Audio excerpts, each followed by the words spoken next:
Hi, it's Tom Garrett from the 22nd Senate District of Virginia, and I guess this is I don't know if it's our fourth or fifth weekly update. A number of things happened here at the General Assembly this week, but one that I want to speak specifically to in this update. Over the last week, the Senate of Virginia has a budget that's come to the floor and failed along party line vote. The House of Delegates of Virginia had a budget that came to the floor and passed with bipartisan support, only to come to the floor of the Senate and fail on a straight party line vote. Once again, the House of Delegates submitted a budget, and it passed out of the House of Delegates with the entire Democrat delegation voting in favor of it. And yet 20 Senate Democrats remain obstructionist, remain committed to opposing a budget which includes more money for public safety, more money for K-12 education, more money for higher education, more money to close the social safety nets in Virginia than the governor's budget or the House budget.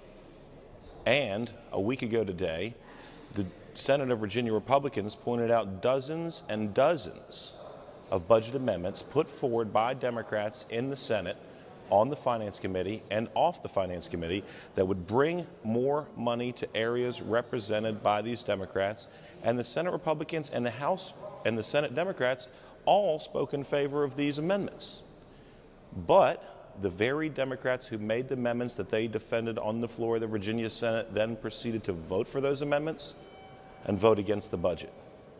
Likewise, a bill was carried a year ago by a Democrat Senator, Roscoe Reynolds, which dealt with entitlements for recipients of state benefits. That bill passed the Virginia Senate 32 votes to 8.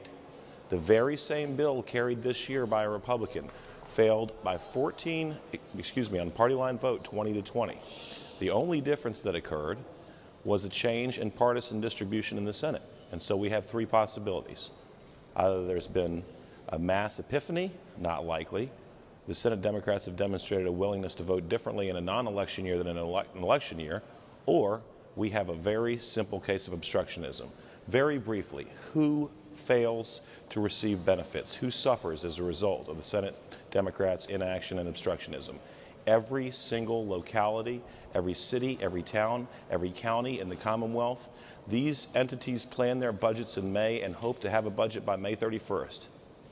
And because of partisanship, because the Senate Democrats have only said they wish that they had different committee assignments, we hold up every school budget, every county budget, every sheriff's office budget.